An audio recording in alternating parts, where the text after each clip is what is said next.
Welcome back. We're talking about whether Iran and the United States are growing closer because there's shared concern about the spread of ISIL. We will be talking to an Iranian professor later. But first, joining me now in the studio is Raymond Tanter. He is a professor of political science at Georgetown University right here in Washington. Dr. Tanter, thanks for joining us. My pleasure. I want to start by asking you about something that Hilary Mann Leverett, our previous guest, just said. She said the Iranians are not worried so much about an alliance with the United States in taking on ISIL or in reaching a nuclear deal. What the Iranians are concerned about right now is the whole question of sovereignty.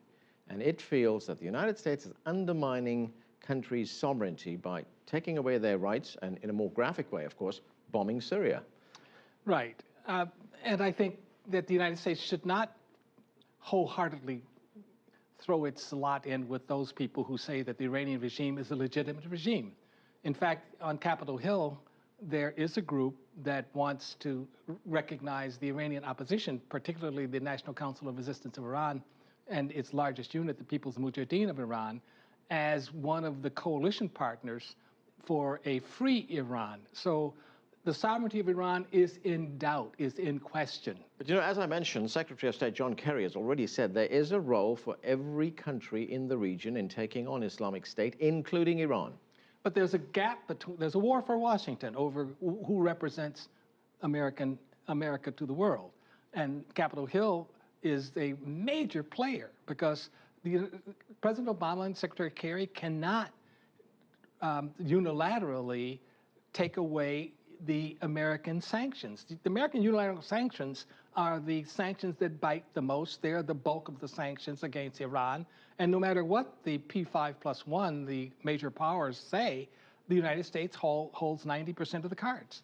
You know, do you get the impression that the United States knows what it's doing in prosecuting this war against ISIL? I mean, let's look at two recent developments. This was in the online newspaper, the Daily Beast.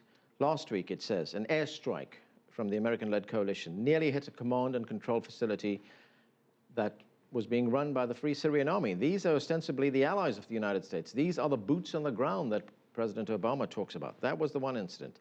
The other was that the Iraqi army accidentally supplied food and ammunition, guess to who? ISIL.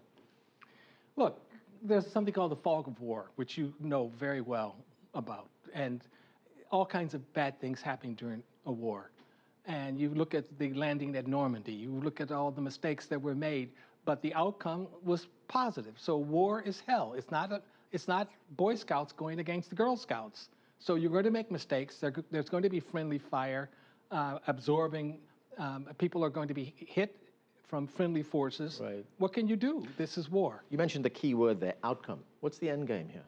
I think the end game for the United States is, at some point, regime change in Iran, regime change in Syria, soft revolutions. I'm not talking about the 4th Infantry trying to flow in from Turkey and invade Iraq kind of invasion. No, just from within. Regime change from within is the only way you can keep a nuclear-armed Iran from coming into being.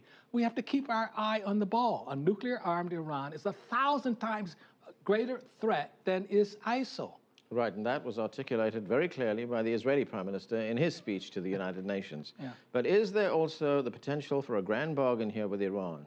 If the United States goes in and says, look, okay, we will go into an alliance with you. It might be informal. We won't publicly announce that, to take on Islamic State, which we see as a great danger, not just to the United States, but to the rest of the world as well. That's one part of it. The other part of it is we'll come to some kind of nuclear deal, which takes nuclear weapons away from Iran. The last thing you want is to link the nuclear talks on one hand with the war against ISIL.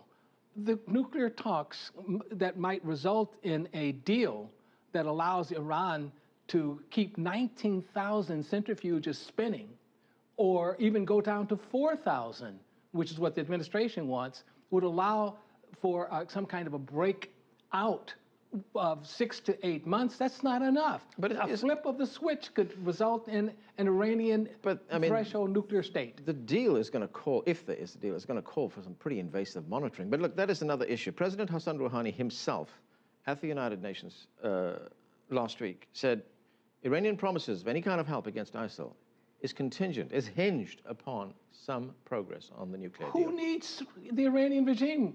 The Quds force of the Iranian regime is operative in Syria, helping bolster the Assad regime. That helps ISIL because it says to the Sunnis that the Iranians and the Syrians are together. Who needs the Iranian regime when the Islamic Revolutionary Guards Corps is one of the main problems in exacerbating the split between the Shia and the Sunnis in Iraq, which caused the defection of the Sunnis to ISIL.